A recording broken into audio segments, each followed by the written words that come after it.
One of the key features of the Chen style Taijiquan practical method system is a concept called to withdraw is to issue. Issue basically in this context means to push out. As I said earlier, in the Chen style Taijiquan practical method system, there is technically there is no in or out. There is no up, there is no down, there is no back, and there is no forth, and there is no sideways movements either. Everything must be based on rotation. So the rotational movement will ensure that your energy goes to different directions, and your movement is converted into energy going to different directions at the same time and at all times. So this brings us to how this move is done. So now you look at the hand here. The first move in the positive circle is assuming you're in this position here. So when you make this move here brings the elbow in, but at the same time the fingers, the energy actually goes out of your fingers away from your Dan Tian while the elbow is brought inward. Roughly, this is the idea. So the whole body turns, the body as a whole turns backward towards your own rear foot. And I'm facing this way, so this would be my rear foot. The body overall turns that way. But the energy overall goes towards my front finger and goes outward directly against the movement of my body. So this is the idea. Specifically, if we look at the middle finger and the elbow, and just look at this one section here. And this concept is possible because in the middle of the forearm, you put a dot here, and making this the pivoting point. So when this is the pivot, like if I put my finger underneath as a pivot specific to this one direction here, so the elbow will go down and the finger will go up. So this is assuming the pivot is only downward in this one direction.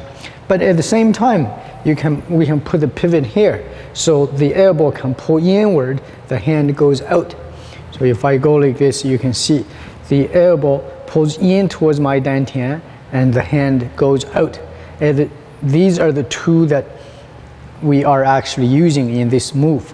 But the two pivot here must occur at the same time, meaning it goes down and up like this, down with elbow and up with the hand in one move like this with a pivot right underneath, and then with a pivot right behind.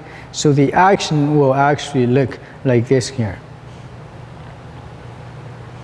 So this is assuming that pivot is that way. So if I do it in a different direction, you can see it's like this here. So here, roughly.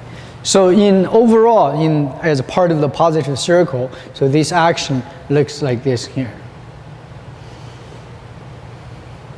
And it's fairly small. You can't, because it's a rotational move, it does not really travel globally as in a revolution of the arm. So this would be global, large move here.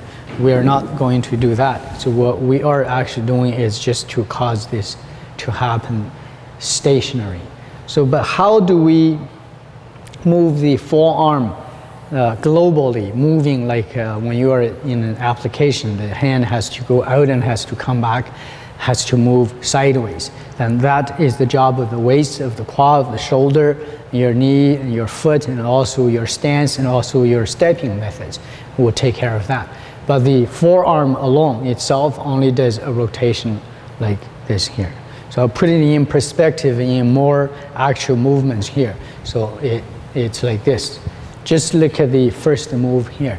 It's like this here, and then go back here. Assuming we're, again, talking about the middle finger all the way to the elbow here, and this lever, this rotational move comes right in the center of this forearm. We regard this as one piece here.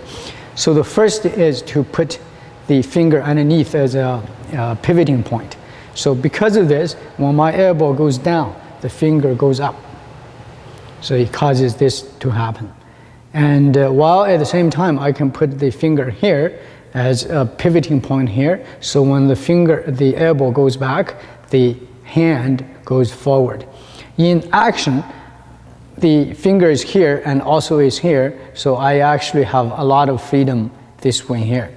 And if needed, I can slide the pivoting point as long as the pivoting point is still on my forearm here, meaning it starts from here, I can go as I move.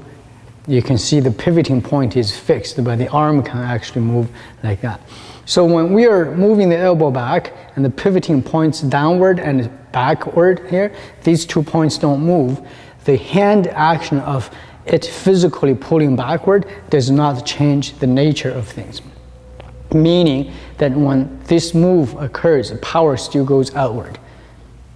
It's still like that. So to do it stationary, it's basically this action. And overall, it looks like this in the circle here. This is what it looks like. So what we're trying to do here in Taiji term is that when you are pulling the elbow in, and because this pivoting point does not move, power is throwing back onto your fingertip. And that feels like you are creating a stretch everywhere from the elbow all the way to the fingertips. And that stretch is very much what we in Taiji call the Peng energy. So our action is like this here. So if you want this here to move in terms of in an application, then you can see that the arm only does that, but it moves globally in reference to the distance it covers on the floor because of the movement of other parts of my body. Here.